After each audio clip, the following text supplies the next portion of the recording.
Your book title is imminent. Something is about to happen. What's about to happen? Well, if we're lucky, disclosure. The realization that the U.S. government is aware that the topic of UAPs is not only valid, but they're real. The book lays out in vivid detail allegations that the United States military has been running a UAP retrieval and reverse engineering program for years and has even recovered alien bodies. Aliens, non-human intelligences, are real and they have been engaging with humanity. Ross, we're not alone. We are not alone in this universe, and it is a simple fact. And the U.S. government has been aware of that fact now for decades. The American public, the entire planet, is being lied to by the American government about what's really going on. I think if the American public knew just how deep this lie went, that we would have a very significant constitutional crisis on our hands. Why should you believe any of this? And who is this Elizondo character anyway? Well, it depends on whom you ask. Very hardworking, very diligent, intelligent, and patriotic. He is just a normal guy who is trying to do something extraordinary. What defines Lou Elizondo? Loyalty, transparency,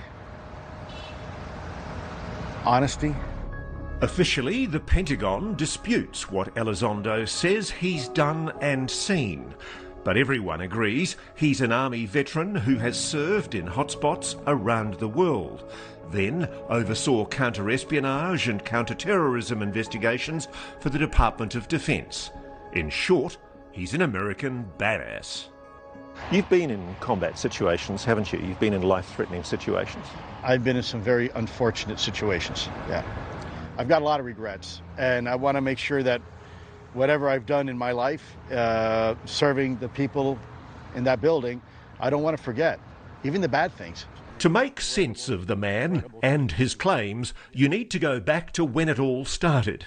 That was 2009, when Elizondo was working as an intelligence operations specialist for the Department of Defense. He'd risen to the coveted GS-15 pay scale, the highest level federal employees can attain. Remember, I was a senior GS-15 at the time, which is, pretty senior. What's more, he'd set up a comfortable life in Kent Island, Maryland, with his wife Jen and their 2 daughters. We had a really nice place to live. This was a great place to raise our kids, and it was just a really laid-back area to grow up, to raise a family and to live here. But Elizondo says it all changed after he met this man, a renowned missile systems expert named Jim Lakatsky. He was running a program called OSAP. He was running a program called OSAP, correct. Which I have to read the acronym. It's the Advanced Aerospace Weapons System Application Program. But you learned soon that what OSAP was investigating was not just advanced weaponry. Yeah, I remember distinctly Jim pulling me into his office. He said, just bluntly, he said, "What do you think about UFOs?" And so I responded truthfully. I said, "I don't." I wasn't interested particularly as a kid into science fiction. I wasn't a big Star Trek fan or Star Wars fan. So I consider myself kind of a gumshoe investigator, old school, just the facts ma'am kind of guy. And he said, "That's fair," but he said, "Make sure that you don't let your analytic bias get the best of you, and you have to remain open-minded." He basically told you UFOs, unidentified anomalous phenomena, UAPs, are real. Yeah, so Jim told me, point blank, they were studying and collecting information on UFOs. Elizondo claims he was invited to join a program under the OSAP umbrella called ATIP, the Advanced Aerospace Threat Identification Program. And soon that invitation became an initiation. Oh, it was a bit of like Alice in Wonderland going down the rabbit hole. And it kept getting deeper and deeper. Elizondo says his first real epiphany came during a meeting with a Brazilian Air Force general who'd come to brief them on a series of incidents in a city called Calares. Tell me what was happening. These people, the townspeople, were being plagued by UFOs. In some cases, they were being pursued, and reports of these laser beam type, if you will, emissions were coming down and harming people to the point where the Brazilian government actually deployed doctors and the military to investigate. And then when they arrived, they substantiated. They encountered these UFOs, these UAP as well. But Lou, I know the report of Colares. Officially, according to the Brazilian government, Colares didn't find any evidence at all. Yeah. Well, that was not the case. And it was very clear that it was a very legitimate investigation. And what they found was that these things were coming in and out of the area and harming people. As Lou went further down the rabbit hole, he says he learned that many of the classic UFO cases were, in fact, much more than legends, including the famous incident in Roswell, New Mexico. Roswell, 1947. What happened? There was a UAP that crashed. In fact, there were two UAP that crashed, and one flew away while the other one did not, and it was recovered by the U.S. government. You must appreciate people watching this, hearing you talking about aliens, recovered craft, recovered bodies. It sounds crazy.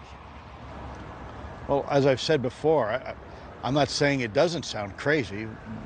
What I'm saying is it's real. Coming up, are alien abductions real? So people have been taken away from their homes and had things planted in them. Is there a connection between aliens and psychic powers? This is real morphology occurring in the human brain. And what happened when Lou started bringing his work home with him? I had no idea what the hell I was getting myself into. Stay with us. Former Pentagon UFO investigator Luis Elizondo writes in his new book, Imminent, that non-human intelligence has been engaging with humans for decades. So what do they want? There are many commentators who say they're friendly. They're no threat at all to humanity. Can we assume that?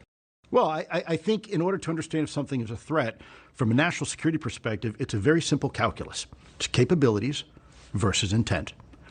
We see some of the capabilities, and by the way, we can't replicate them. We have no idea the intent. So to presume or to assume that these things are friendly or they're hostile, there's not enough data. Elizondo says the Pentagon's UFO investigators were keenly interested in the impact UAPs were having on individuals, especially military personnel. There's enough reports that substantiate that not all these interactions are necessarily benign or peaceful. Some people leave terrified. Some people leave injured. There are U.S. service people. There is people that are on full 100% disability right now from the U.S. government because of an interaction with UAP. And it's in writing, by the way, from the U.S. government because of their involvement in an incident. Indeed, the Veterans Administration has granted full medical disability benefits to this man, Airman John Burroughs, for injuries to his heart and eyes he claims he suffered during the famous 1980 UAP incident in Rendlesham Forest, England. And Elizondo says that's just the tip of the iceberg. Did you, in any of your UAP investigations, come across evidence of alleged abductions of humans by non-human beings? We came across information that suggested that people were having things put inside their body that they did not give approval to. So people have been taken away from their homes in the middle of the night and had things planted in them. Something that was put inside their body, something invasive, right? Something that was not put there by their permission to do something. You've seen one of those implants, haven't you? I have been privy to some very interesting things. This photo, he says, shows one of those interesting things. It's allegedly a biological sample removed from a US service member and submitted for analysis. This is possibly an alien implant. Well, if you look, there's actually a piece of the chip sticking out and what appears to be these fibers that were moving on their own. And then it looks like this chip or whatever this is, this foreign object, is encapsulated by some sort of biological material. Could that not be something biological, microbiological or parasitic? Well, it certainly, the outside looks like it's some sort of masking device. In essence, you have a foreign object, which it's a metallic object in there, and it seems to be encapsulated by some sort of biological material. But how do you know it's not just a bit of metal that somebody's knocked into on a building site? Well, in this particular case, this was moving on its own. It was actually had its own metabolic activity, and it terrified. One of the doctors who was looking at this under a microscope said they didn't want to see this again. But are UAPs abducting people at random, or are they drawn to certain individuals? Elizondo says research has revealed an intriguing pattern among UAP experiences in a fascinating part of the brain. This is a part of the brain known as the quadrate putamen, and it is a very specific part of the brain. It's responsible for all sorts of stuff, and some have even speculated precognition But certainly intuition. Intuition for sure. Elizondo says the chordate putamen is larger in people with alleged psychic powers, what the government has called remote viewing. What about people who've had UAP experiences? Very interesting. The same thing. And by the way, that's not me telling you. These are medical doctors and scientists. Stanford immunologist Dr. Gary Nolan has been researching this topic, and while his conclusions are not definitive, there are two working theories. One, that people with naturally large chordate putamen might attract UAPs like an antenna. Another, that UAP encounters with normal people cause that same part of the brain to get bigger. And there's a lot of information to substantiate that this is real morphology occurring in the human brain. Elizondo argues that people with enhanced chordate putamen might have a talent both for remote viewing and communicating with UAPs. And that's important because it's an established fact that the Pentagon has had an interest in remote viewing for military purposes. In the vernacular, they used to call it psychic espionage. There was a program in the U.S. government, it's called Stargate. They were taking young soldiers and civilians, and they were training them to conduct espionage behind enemy lines. And the term was called remote viewing. A lot of people that were in the remote viewing program had MRIs done of their brains, and a vast majority have that specific morphology. Do I think it's extraordinary? No, it may be a vestigial capability that humans had for a long time. But does it work? Oh, it absolutely works. It absolutely works. You see, remote viewing has been discredited. The CIA determined that it doesn't work. Okay, sure. You're saying it does work? It absolutely works. Lou says he knows it works because he was trained in remote viewing himself. I don't like to really publicly talk about it. My involvement was only tangential. There's a story you tell of a terrorist suspect, and there was a remote viewing operation done that you were part of. Yes, we did an experiment. Probably shouldn't have, but we did. And long story short, it appeared to be very effective. That alleged capability for remote viewing and its potential connection to non-human intelligence may sound like a gift. But Lou says it was also, at least partially, a curse. He says that's because after years of studying UAP encounters, he began experiencing what's known in UAP circles as the hitchhiker effect. UAPs were appearing at his home, perhaps because he was attracting them. What started happening? Oh, wow. Where do I start? Well, we would have these weird glowing balls of light in the house. They were green, they were small, they were diffuse, kind of like a little neon ball, and it really caused some disruption for my kids and my wife. What were you seeing? I would routinely see orbs. What do you mean by orbs? Small little spherical green, lightish green type of color. And I'd be just walking down the hall and I would just stop and it would just continue to go right through the wall. So we're talking about the hitchhiker effect. Something had followed Lou home from work. Or by his very nature, yes. How did he explain things? Was he able to talk about what was going on? Not well. I could imagine you were pretty angry. I was very upset. The house had been turned upside down. Yes, it sounds like the stuff of madness, tall tales, delusions. And anyway, where was the proof for any of this? But before Elizondo was through, the world would see it on video. There's a whole fleet of them. Look on the ASA. My gosh. Stay with us.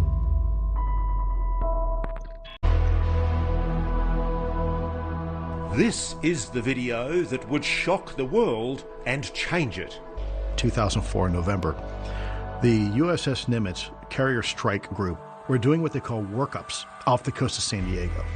And as they are doing this, there are two different radar arrays that are picking up these objects over the course of several days, dropping from 80,000 feet and within about a second or less, all of a sudden being 50 feet over the water and hovering and then popping back up again. So they vector the two F-18 aircraft and they go to look at this thing.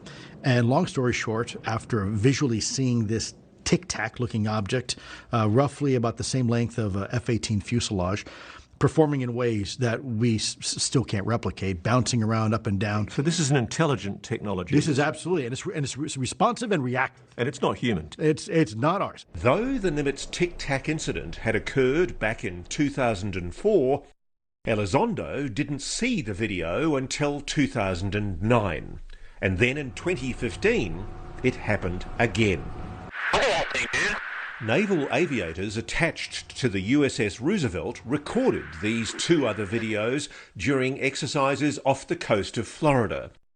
That also caught the attention of intelligence consultant and former Deputy Assistant Secretary of Defense, Chris Mellon. The Navy was experiencing a number of incursions into restricted airspace, and I met Lou at the Pentagon, began to hear about these incursions. And the more I learned, the more I realized that we had a potential disaster on our hands. The videos remained undisclosed to the public for years, and it's easy to see why. These weren't just strange objects in the sky. They conformed to what ATIP would establish as the 5 observables.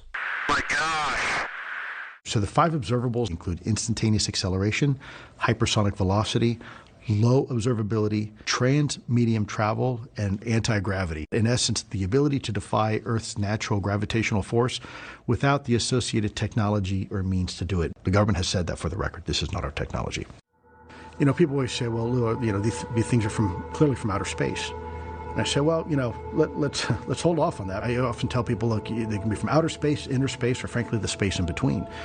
There's a whole reality around us. There's life in the bottom of the ocean that live and thrive, and they survive off chemosynthesis, not the sun. And then we have life that's, you know, deep down in the Arctic ice that's thriving, and even on the ISS space station. What do you find, though, the most plausible explanation for the intelligence that we're witnessing? I mean, these things could be just as natural as we are. They could be from the oceans. We don't know. Elizondo says ATIP also identified another pattern.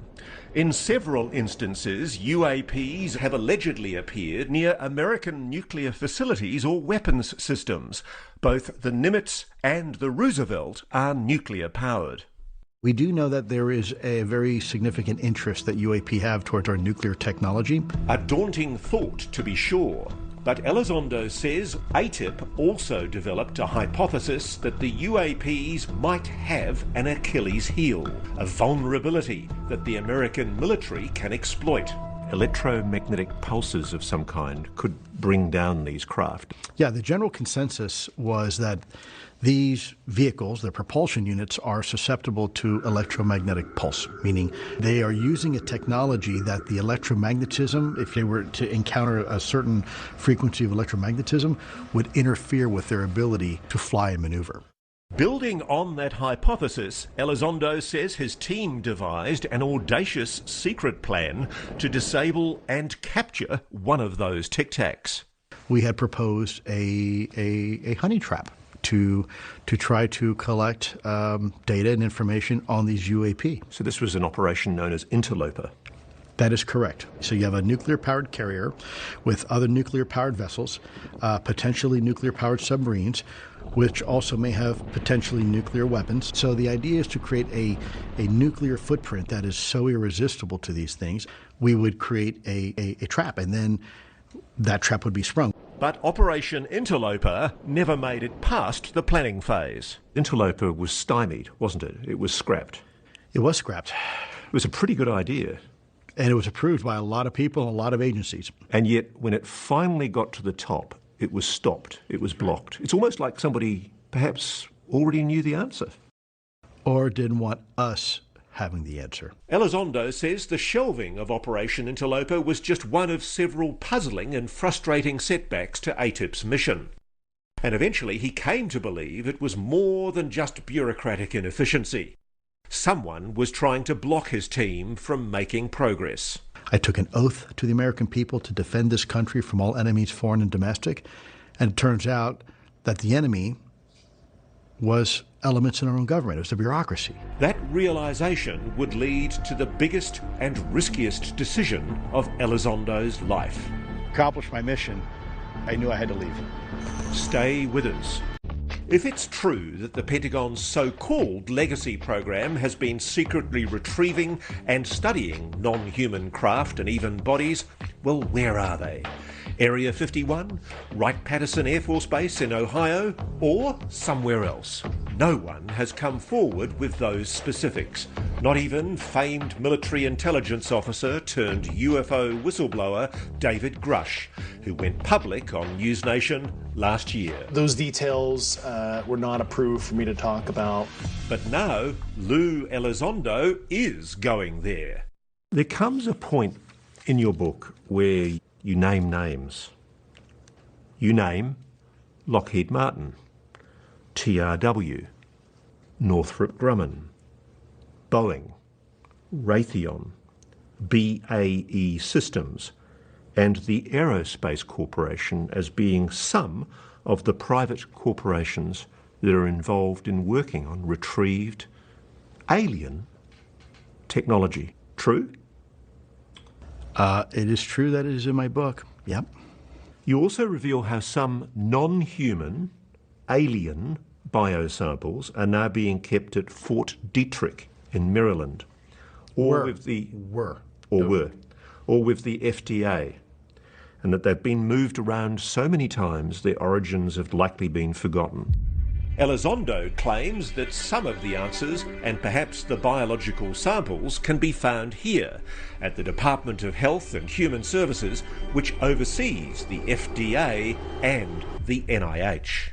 Certainly we know that a lot of these samples were farmed out to experts like the National Institute of Health, NIH, and the U.S. Food and Drug Administration, which absolutely fall under the authorities of this building. Logically, it makes sense that there are people in that building right now that may know the location of where these biological samples are. The defence companies Elizondo names, the Pentagon and the Department of Health and Human Services, all categorically deny Elizondo's claims. He says those denials are only possible because he could never get the evidence to prove their involvement once and for all. Your investigations wanted to investigate those samples and you were denied access. We were, yeah. You became increasingly aware, didn't you, that there were people in the Pentagon, in the intelligence community, in private aerospace, who didn't want you investigating UAPs. Absolutely. We began to run into some fierce resistance. And the more we continued to investigate, the increased level of that resistance became. There were elements, the only way I can describe them as religious fundamentalists. It's a group that is euphemistically dubbed as the Collins elite, isn't it? It is. The Collins elite has long been rumoured to be a cabal of religious fanatics within the Pentagon. Many consider them a myth. Elizondo thinks otherwise. That group is alive and well. It exists. I encountered elements of that group firsthand. And they're gatekeepers inside the Pentagon who don't want the UAP story investigated. That is correct, Ross. There are religious fundamentalists inside the Pentagon and inside the U.S. government, and specifically the intelligence community, that have a very, how shall I say, strict interpretation of their philosophical belief system. Elizondo recounts one specific encounter with a high-ranking member of this so-called Collins elite. He stopped me in the halls at the Pentagon. He said, "Have you read your Bible lately?" And I was kind of surprised by the question. Like, I mean, I know what the Bible says. What may I ask specifically, what do you mean? He says, and you know what we're dealing with are demons. These are demonic beings, and we shouldn't be looking at them. But aside from potential religious motivations for the secrecy, Elizondo suggests there could also be geopolitical considerations at play. Do the Russians and the Chinese have recovered craft? I can't speak on behalf of what the Russians or Chinese or any adversaries may have or may not have. Well, could that be driving our concern that we don't want to show our hand? There's always a concern when a foreign adversary is looking at something. There is this cat and mouse. We don't want the adversaries to know what we have, and we also don't want the adversaries to know what we don't know, right? So there's always a reason not to broadcast what you know and don't know to your enemy. Whatever the motivations for the alleged cover-up, Elizondo says it went way beyond mere bureaucratic foot-dragging. People were threatened, weren't they? Oh, absolutely. Some of our folks were told, if you're not careful, we're going to do exactly to you what we did with the Rosenbergs. You're done. So people are being threatened with death if they talk about this? Sure, because, and by the way, people say, oh, the government would never do that. Try getting on Area 51. There's signs on the fence that say lethal force is authorized. You absolutely can use lethal force to protect national security investments and equities. That, we do it. Elizondo describes the mounting obstructions, the denied requests, the scrapped plans, the threats, and above all, the steadfast refusal to disclose any of this, either to the public, the Congress, or even the President. By early 2017, it had all become too much. So there came a time during your work with ATIP where you just decided, I'm getting nowhere, I'm getting blocked, I'm getting stymied. What did you decide to do? I went public. I resigned. How hard was it for you to write this letter? Yeah, this letter is my resignation memo to the Secretary of Defense. Probably the hardest memo I ever had to write. In the letter addressed to Defence Secretary James Mattis, Elizondo said he was quitting because, despite overwhelming evidence, certain individuals in the department remain staunchly opposed to further research on the controversial topic of anomalous aerospace threats. Because you wrote that memo and circumvented your immediate bosses, yeah. What did they do? Well, they made my life hell. Hard times were ahead, but Elizondo was about to make some hell of his own, as he and those explosive videos were about to go public. I'm doing this because I believe it's the right thing to do. On December the 16th, 2017, the world woke up to a bombshell. Lou Elizondo, working with Chris Mellon, had gone public with the now famous Nimitz Tic Tac video. I contacted 3 different news organizations, and eventually the New York Times editors were persuaded they had enough to do a front-page story. The New York Times published an explosive article revealing the Pentagon's secretive UFO program. Reports the U.S. government is still collecting information about encounters between unknown aircraft and our military. Elizondo spent 10 years as head of a secret study of unidentified aerial objects. When the story broke, this covert operator who'd worked in the world of intelligence suddenly became an international public figure. What was it like? It was terrifying. I had spent my entire life living in the shadows. As an intelligence officer, anonymity is your friend. coming out was for me one of the most difficult experiences. Suddenly, Lou Elizondo's face became synonymous with the UFO question. And now, with his days at the Pentagon behind him, Lou devoted himself to the cause. He took a job with To the Stars Academy, a UFO research and advocacy group founded by rock star Tom DeLonge. Together, they appeared on History Channel's Unidentified, Inside America's UFO Investigation, which garnered him even more fame. Someone even started selling T-shirts with his face, but that attention came at a price. There were a lot of positives, but things also were about to get bad, weren't they? I did not think that our lives would be this turned inside out for this many years. It's exhausting. It's exhausting. You suffered retribution, and in fact the Office of Special Investigations in the Air Force began a criminal investigation against you, didn't they? They did. What happened with that? The initial allegation was that I was responsible for unauthorized disclosure, and then I stole classified videos out of the Pentagon and a whole bunch of stuff. And long story short, the Air Force OSI came back and said, nope, actually we seized the computers. There's no wrongdoing. Didn't take anything home, and he never had a conversation about anything classified. Everything's unclassified. Publicly, the Pentagon has also denied Lou's claim that he was the head of ATIP, both in prior public statements and directly to News Nation for this report, effectively calling him a liar and a fraud. Take ISIS, I'll take Al-Qaeda, whatever. Those don't scare me. Those don't bother me. What bothers me is when people question my loyalty, my intentions of what I'm trying to do. That cuts deep. What do you think yourself of the fact that the Pentagon, as you describe it, has been actively trying to discredit Lou? I think it's shameful. This is how you're repaid. It makes no sense to me. It makes no sense. We need to have an intelligence community that is willing to speak truth to power. Here comes a guy who does that and clearly is correct. Does he get an award for identifying a huge, major vulnerability in America's air defense, like he should?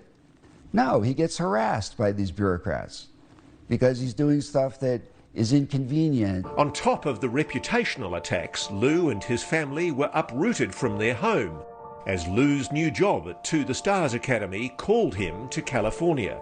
Then the job fell through. You'd essentially gone from fairly steady jobs, well paid in Maryland, and you'd basically taken a complete financial bath. I had to get a job at Target, and then after that I got a job at Home Depot. The family went from their house in Maryland to this mobile home. Does it frustrate you sometimes that people perhaps don't understand the sacrifice that you and Lou and your family have had to endure? Yeah, especially because everyone thinks we have all this money. Oh, they're just grifting. Come live for a day in my life. I guarantee you will run back to yours. Why is this worth it, Lou? I mean, you were a GS-15 in the senior executive service of the Defence Department. You ended up having to dig your own pit toilet. You couldn't continue to pay your rent. Why is it worth it? I have 2 daughters and I have a wife, and we have been through hell. But there's a lot of people who had a lot worse than me. I feel terrible because the stress I have put my family through and what they've had to endure. Some relief finally came in April 2021, when Senator Harry Reid wrote a letter confirming Lou's role in ATIP. It's in black and white. Personal vindication aside, Elizondo says he's most proud of the momentous shift that's taken place in the national conversation on the UAP question, both among the general public and on Capitol Hill. In 2022, lawmakers passed legislation that called on the DoD to create a UAP office which would report to Congress. That office is now known as the All-Domain Anomaly Resolution Office, or AARO. You have come a long way since 2017. What's been achieved? I'm most proud of the fact it's being openly discussed in the halls of the Pentagon. That means that the stigma, the taboo, is finally finally evaporating, and we can begin to see the topic more clearly. Unidentified objects in any domain pose potential risks to safety and security, particularly from military personnel and capabilities. With the testimony of the first AARO director, Sean Kirkpatrick, in 2023, it seemed like the UAP renaissance had officially commenced. But would it really be an age of enlightenment? What he was saying is not consistent with the truth. And when someone like that blatantly tells you something that is not true, you've got a serious credibility problem. Do you solemnly swear or affirm that the testimony you are about to give is the truth, the whole truth, and nothing but the truth, so help you God? On the 26th of July 2023, Navy pilot Ryan Graves, Navy Commander David Fravor, and former Air Force Intelligence Officer David Grush testified at a congressional hearing heard around the world. I was informed in the course of my official duties of a multi-decade UAP crash retrieval and reverse engineering program. How did it feel for you, that moment? It was a very profound and proud moment for me. So you had 3 military personnel testifying on the reality of UAP. Now that's historic. Whistleblower David Grush came on News Nation and made an earth-shattering claim. It felt, for a moment, like the dam was breaking, that full disclosure was about to happen. The American people deserve to know the truth on this. But it didn't work out like that. First, AARO denied David Grush's claims. Then, like Lou, Grush became the subject of a vicious discrediting campaign, including his own medical history. And they try to discredit him, just like they try to do me, just like they try to do anybody else who comes out and steps out of rank. What's more, AARO has publicly declared that it has found no evidence to support any claims of a government UAP retrieval program. As for the UAP captured on those famous videos, yes, they remain unidentified. But while the Pentagon says AARO will follow the data wherever it leads, it says it has not found any credible evidence of extraterrestrial activity. So do you think that people like Sean Kirkpatrick are operating according to a dictated agenda, that they're being told to try and suppress interest in the UAP? What I can tell you is that what he was saying is not consistent with the truth. And when someone like that blatantly tells you something that is not true, you've got a serious credibility problem. Dr. Kirkpatrick told News Nation, "At no time did I provide false information to Congress. In fact, my team provided actual evidence, something that all of the other claimants have failed to do." Why haven't you appeared before Congress yet? There must have been numerous opportunities. Well, sure, but there's only been one public hearing so far. There's going to be more, and it's not up to me, but I can tell you I've been asked, and my response was absolutely, I will testify. Lou's a patriot, isn't he? Yes. What's driving him? He feels that humanity is owed this information. People should know if we are not alone, no government has the right to keep that hidden. A growing public movement seems to agree, as interest in the UAP question continues to intensify, both online and at UAP conferences around the country. Plus, there's been a veritable avalanche of former military officers coming forward with similar claims, including Rear Admiral Tim Gallaudet and Colonel Cal Nell. Non-human intelligence exists. Non-human intelligence has been interacting with humanity. This interaction is not new. And military-grade UAP videos are now popping up regularly, like this one over Puerto Rico, this one along the Arizona border, and this one over an undisclosed conflict zone in the Middle East. This is more than intriguing, more than provocative. It's potentially revolutionary and transformational. What can people do? What should any citizen do? How can they help you? Get involved. Talk to your members of Congress. Ask questions, whether it's around the dinner table or the water cooler. That's what I would encourage people to do. Start asking the hard questions. So Lou Elizondo, crystal ball. Let's go 1-2 years in the future. Are we going to be as much in the dark then as we are now? No. But you know, disclosure isn't a sprint. It's a marathon. It's not going to happen overnight. Disclosure isn't an event, it's a process. I think this next generation, if our kids are any indicator of hope, that's where real disclosure is going to occur.